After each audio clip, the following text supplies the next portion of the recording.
We love to tell stories about firepower. We believe that empires were built by the cannon, the musket, and the sword. But are you sure? One of the major pillars of winning a war was this. The greatest enemy isn't the opposition. It's rot. Food rots. Rot destroys supply lines, and supply lines decide empires. So how did the British Empire grow? The true pillar was the hardtack, also known as the sea biscuit.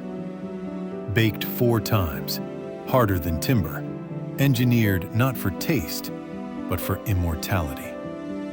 The hardtack was the foundation of the Navy's diet. Geopolitical strategists like Halford Mackinder argued the key to global command lay in sea power.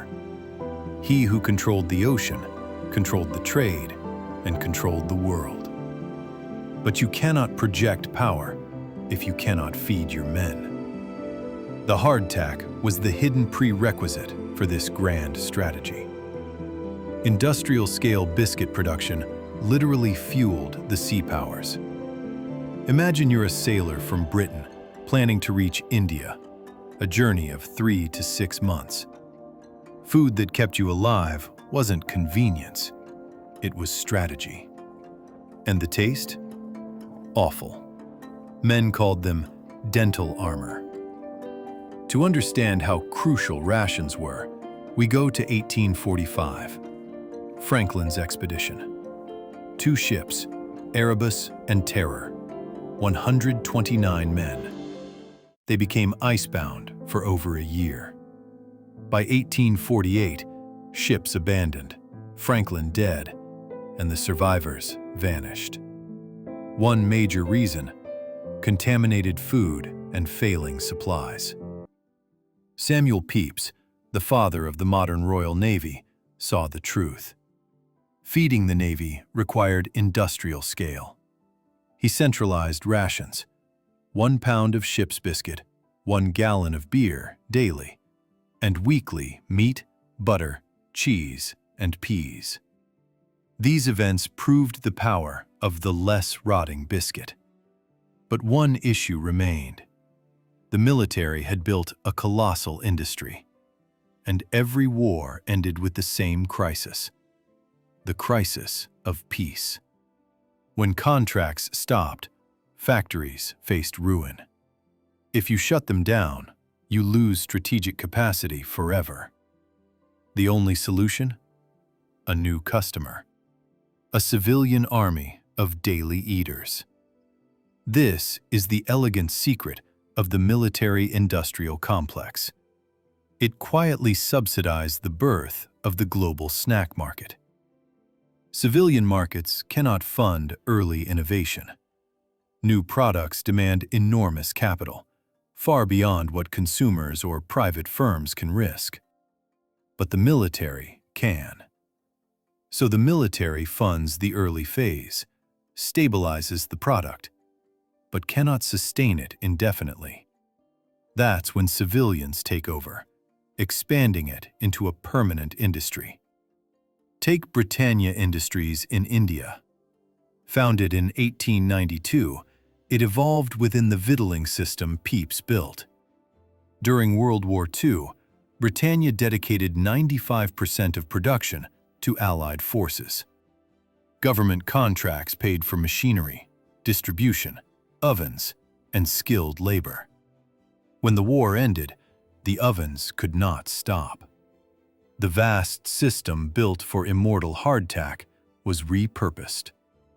Instead of sea biscuits, they baked the sweet biscuits the queens loved. Industrial capacity that saved the empires now threatened to bankrupt it. The factories needed a massive, reliable customer to keep the fire burning. The hardtack had to find a way off the ship and into the parlor. One solution came from the highest echelon of society. Not necessity, but boredom.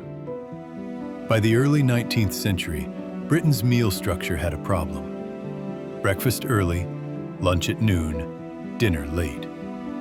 The upper classes faced a long gap of hunger, and they had money. In the 1840s, Anna Russell, 7th Duchess of Bedford, requested tea and light food during this gap. At first, it was private. Then she invited friends. A simple fix became a ritual: afternoon tea. This ritual demanded specific food: light, clean, refined. Heavy meals didn't belong here. And this is where biscuits transformed. Until then, they were survival food, hard, dry, for sailors and soldiers. Afternoon tea changed everything. Manufacturers created thinner, lighter, delicate biscuits. Presentation mattered. Branding mattered. Packaging mattered. Biscuits became social identity. By the late 1800s, Huntley and Palmer's and Peak Freens produced biscuits specifically for tea culture. Decorative tins, fine porcelain, premium refinement. And as British tea culture spread, the biscuits traveled to India, Africa, Southeast Asia. They became both everyday and aspirational. From this world of elegance, one biscuit would rise above empires. It reached its highest point in 1874 with a royal wedding. Grand Duchess Maria Alexandrovna of Russia, daughter of Tsar Alexander II, married Prince Alfred, son of Queen Victoria. Europe watched. Britain celebrated. Peak Freens honored the bride with a new tea biscuit, native simply Marie. Designed for afternoon tea. Round shape, easy handling, dry enough for dipping, mild sweetness, simple ingredients, flour, sugar, vegetable fat. Refinement over richness. Marie lived first in polished parlors, decorated tins, royal leisure. But history intervened. As the empire expanded, Marie traveled across seas. And Marie did not remain royal. It became common. From palaces to railway stations, from fine china to glass tumblers, from aristocrats to school children, factory workers, office breaks, and evening chai. Yet the biscuit itself barely changed. The same light sweetness, the same dry snap, the same purpose: to sit beside tea. Today, Marie is not royal, but it carries memory. It is one of the few foods to travel from imperial celebration to everyday life unchanged. By mid-19th century, Britain had transformed the biscuit into a companion for tea. Afternoon tea created hunger not for sustenance, but refinement. And 3 biscuits rose to define the era. They were not born in palaces. They were not only for royalty, but they shaped the modern biscuit world. Digestive, nice, and rich tea. The digestive biscuit was born in 1839 in the world of public health.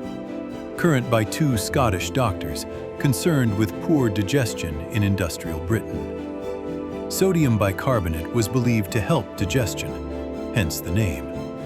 It was not a brand, it was a medical claim.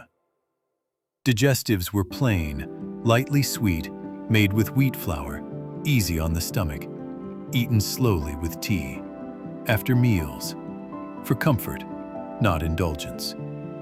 By the late 1800s, McVitie's mass-produced them. The medical claim faded, but the reputation remained.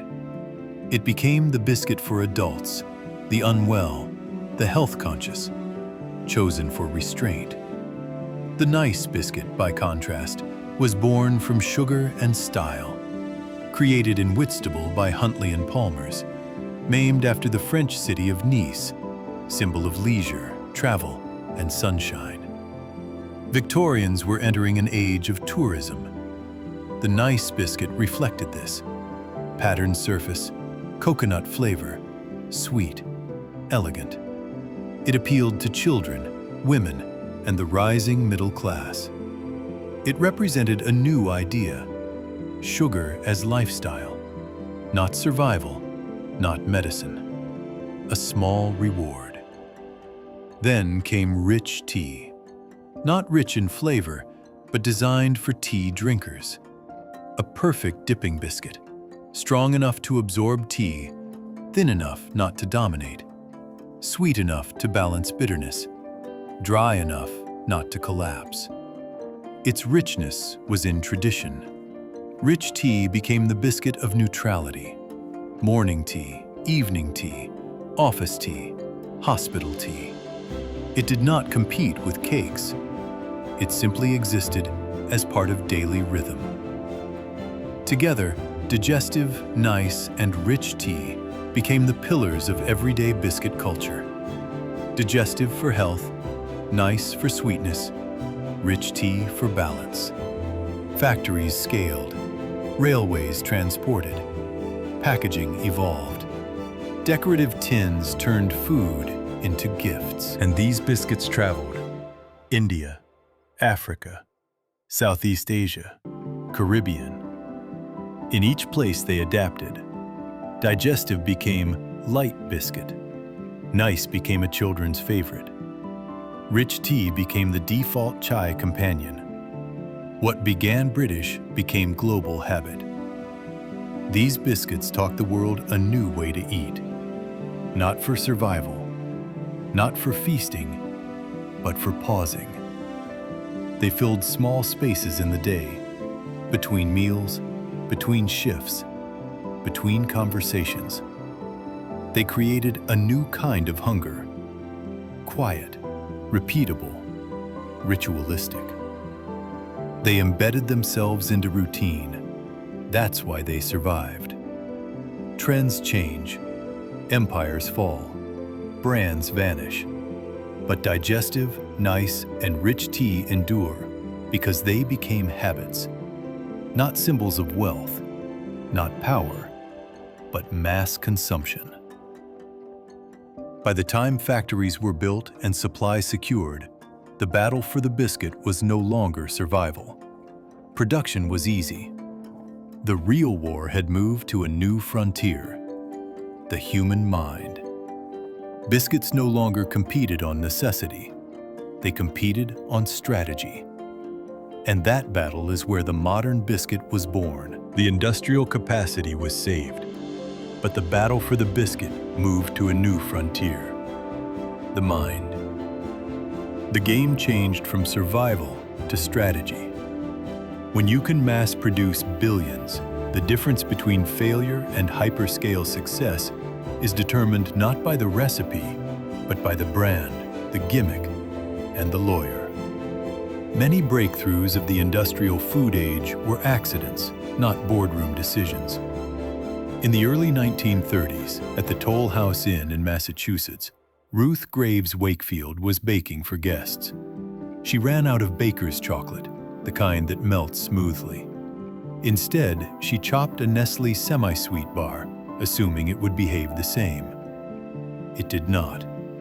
In the oven, the dough baked, the sugar caramelized, the butter browned, but the chocolate pieces held their shape, softened but intact. What emerged was not what she planned. It was something entirely new: the chocolate chip cookie. Guests asked for it by name, then again, then again. The accident created not just a recipe, but demand. But the true genius was not in the kitchen. It was in Nestle. Nestle struck a deal with Wakefield. Her recipe printed on their packaging. She received a lifetime supply of chocolate. Then Nestle retooled production. They designed uniform chocolate morsels engineered not to melt completely. Perfect size, perfect shape, perfect consistency. A kitchen mistake became an industrial blueprint. The chocolate chip cookie did not spread because it was an accident. It spread because strategy recognized opportunity faster than tradition could resist. The modern food industry revealed its power, not just to manufacture products, but to capture accidents, scale them, and turn them into global habits. The story of Lotus Biscoff begins in 1932 in Lembecky, Belgium, where baker Jan Boon Sr. created a caramelized biscuit called speculoos, caramelized sugar with cinnamon, nutmeg, ginger. He named his bakery Lotus after the flower symbolizing purity, reflecting natural ingredients and craft. In the 1950s, Boon made a strategic shift. He individually wrapped the biscuits. Cafes began serving them alongside coffee. The caramelized spice complemented coffee's aroma perfectly. Aroma synergy. It became coffee's best friend. Then came the masterstroke of the 1980s to 90s, airline partnerships. Delta and others served the biscuits in flight. Millions tasted Biscoff at 30,000 feet. The biscuit became synonymous with travel, a tiny, memorable ritual of flying. This created instant global demand. In 1986, the brand adopted the international name Biscoff. Biscuit plus coffee equals Biscoff. Clear definition of purpose. Today, Lotus produces billions annually across continents. A second accidental innovation came in 2007 when Els Scheppers created a smooth spread by turning Biscoff biscuits into paste. Lotus commercialized it, and the Biscoff spread became a new global product category overnight. From a village bakery to a symbol of travel nostalgia, Biscoff became proof that a biscuit's destiny is not determined by size, but by finding the perfect ritual to belong to. Oreo taught the world how to manufacture desire. By the early 1900s, factories in Europe and America were producing biscuits at massive scale. The technical war was won. The question was no longer survival, it was identity, loyalty, attention. In 1912, Nabisco introduced a new sandwich biscuit in New York, 2 dark chocolate wafers and a sweet white cream. It wasn't the first. Sunshine's Hydrox came earlier. But history is not written by who arrives first. It is written by who understands the game. Nabisco named it Oreo, short, rounded, rhythmical, global friendly. A word that felt playful even before tasting. The true weapon wasn't flavor, it was structure. Dark biscuits for contrast, white cream for focus, separation for ritual. For the first time, a biscuit was not just eaten, it was performed.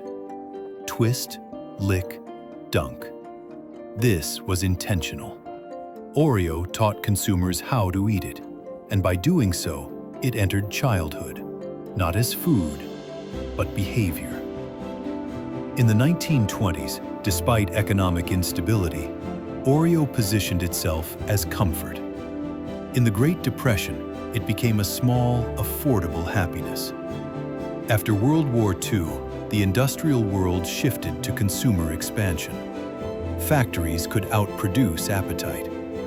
The challenge was not making food, it was creating craving. Oreo mastered this faster than any brand.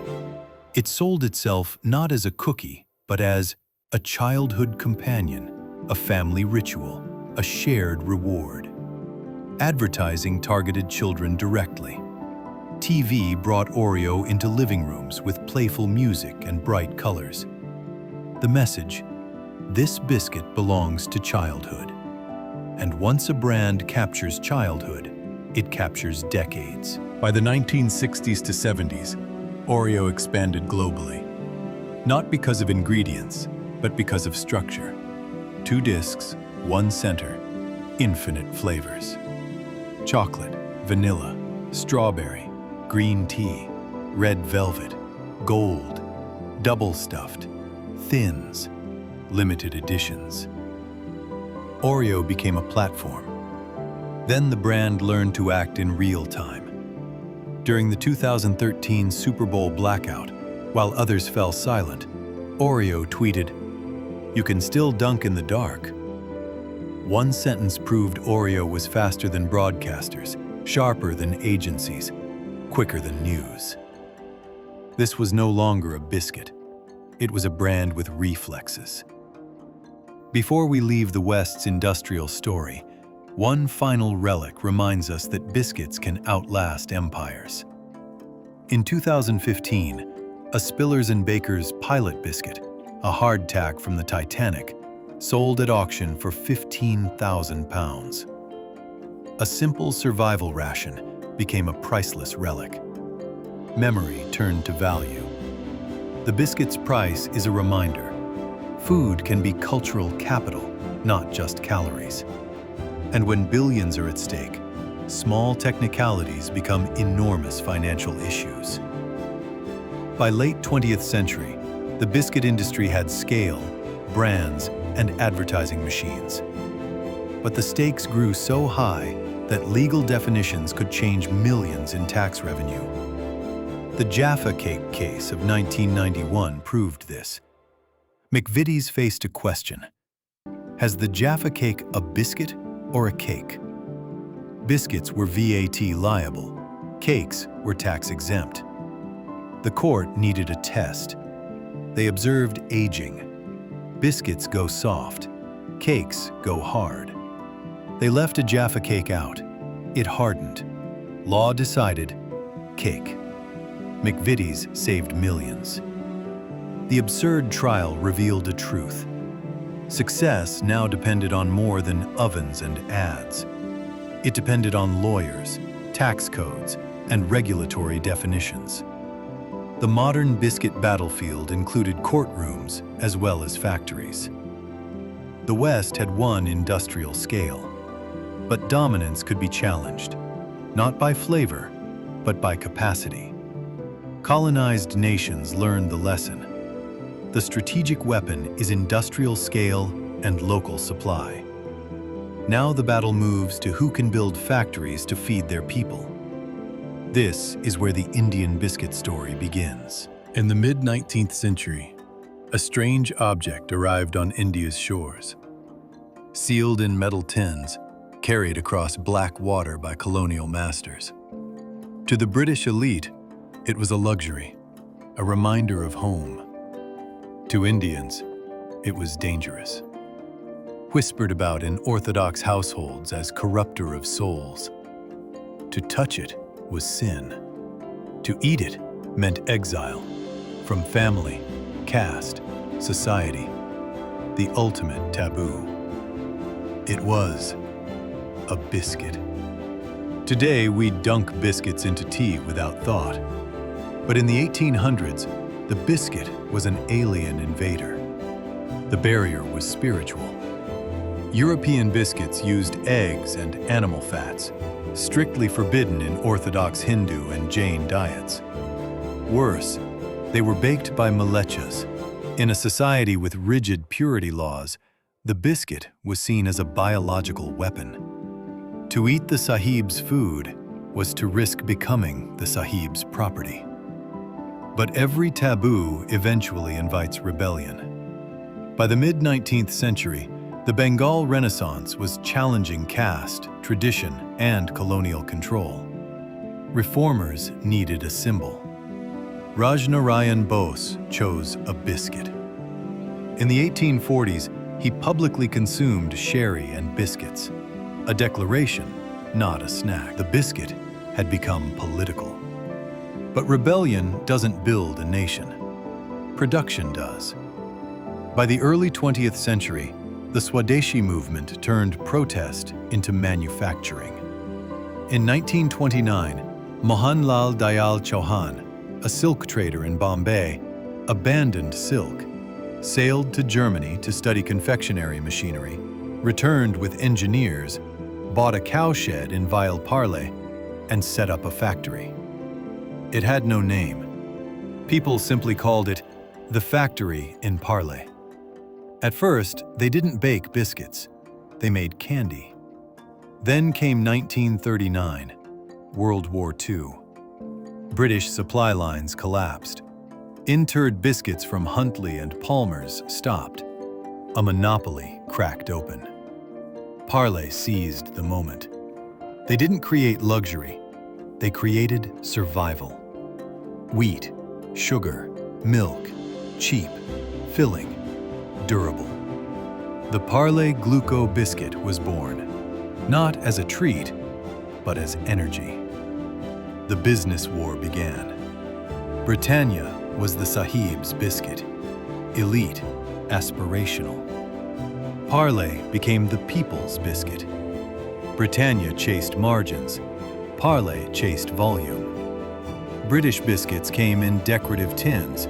Parle used wax paper, cheap, moisture-resistant, instantly recognizable. They reached villages Britannia never bothered to enter.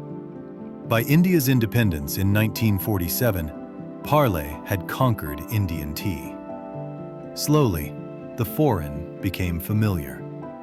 The biscuit stopped being rebellion and became survival. For children, it became the taste of school. For travelers, a reliable companion on long train journeys. For the elderly, soft comfort. From first teeth to final years, the biscuit became the bookend of an Indian life. But by the 1980s, Parle faced a new threat. Not Britannia, but imitation. Glucose was not trademarked. Anyone could sell a glucose biscuit. And everyone did. Copycat brands flooded markets in yellow wrappers, stealing Parle's creation. So Parle made a brutal decision. They killed the category to save the brand. Gluco became Parle-G. Energy became genius. The biscuit shifted from commodity to identity. Economically, Parle-G is a marvel. For nearly 25 years, a small pack stayed rupees 4 to 5. How? Shrinking grammage by millimeters, cutting overheads, and buying wheat and sugar in such bulk they influenced national prices. From a cowshed in 1929 to over 1 billion packets a year, Parle didn't just survive the British Empire, it outlasted it. From colonial sin to revolutionary rebellion, from Swadeshi factory to national dominance, the biscuit in India has lived many lives. It defied caste. It defied empire. It fed a nation. The long march of the biscuit, from the survival food of hardtack to the symbol of the Queen's empire, to the national identity of Parle-G, was a testament to human ingenuity. The factories were built. The brands were powerful. The great war of supply was won. But victory brought a new crisis. The taste-first strategy that fueled the 20th century biscuit boom, cheap sugar, abundant fat, shelf-stable calories, helped create the 21st century's lifestyle disease epidemic. The biscuit became too successful for its own good. Today, the consumer shops in the guilt economy, one eye on the nutrition label, one eye on the tempting image. The modern biscuit maker must sell not just a product, but forgiveness. The simple cracker that once fed an army must now answer two opposing questions. How can I get the pleasure without the consequence? This tension created the great divide of the modern biscuit market: functional versus premium. The functional biscuit, food as prescription. The first path returns to the roots of the digestive biscuit, now armed with 21st century science. The biscuit is no longer a treat. It becomes a precision delivery system. The mission: dismantle traditional structure and rebuild it for specific health purpose. The engineering challenge: how do you create the perfect snap without gluten? How do you maintain sweetness without sugar, the ingredient responsible for texture and shelf life? The flours of necessity: wheat, the grain that colonized the world, is being replaced by millets, oats, almond, and chickpea flours. This is the gluten-free revolution, a technical triumph that creates a new, healthier base. The fortified dose. Functional biscuits are fortified with ingredients acting like medicine. Protein, for satiety and meal replacement. Prebiotics plus probiotics, for gut health. Adaptogens, maca, turmeric, to modulate stress and energy. The functional biscuit doesn't promise pleasure. It promises performance. The guilt-free fuel for the always-on modern worker. The premium biscuit. Luxury and legacy. While one side chases health, the other doubles down on pleasure. The premium biscuit rejects compromise. It is not fuel. It is gift, experience, rebel moment against diet culture. Flavor extremism. Far beyond Marie's vanilla, black sesame, umami sea salt, lavender lemon, single origin cocoa with flaky sea salt. The theater of packaging. No cheap wax paper, no mass cellophane. Packaging becomes art, recyclable, bespoke, display-worthy.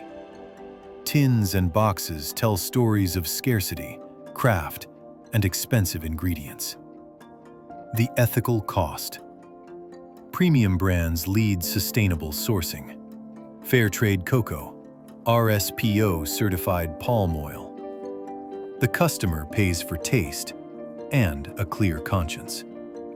The premium biscuit becomes the new aristocracy. Small batch, slow baked, designed to prove that sometimes the reward is worth the consequence. Final battlefield, definition and planet. The biscuit's final evolution is no longer just industrial or commercial. It is legal and moral.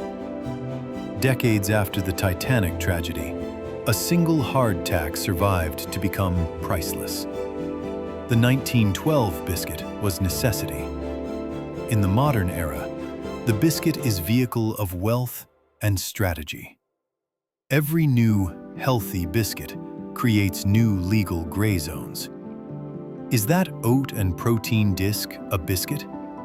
A confectionery bar? A functional supplement? The classification can change millions in taxes.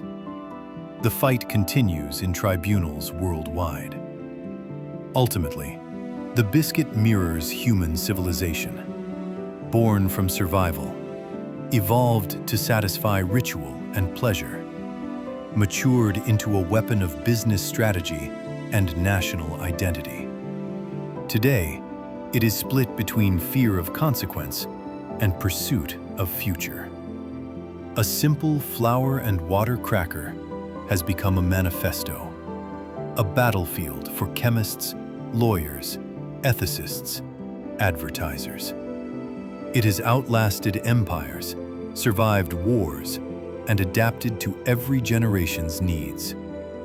You don't just eat a biscuit. You consume a history of human endeavor. For more interesting content, subscribe to the B-Side Studio. Until next time.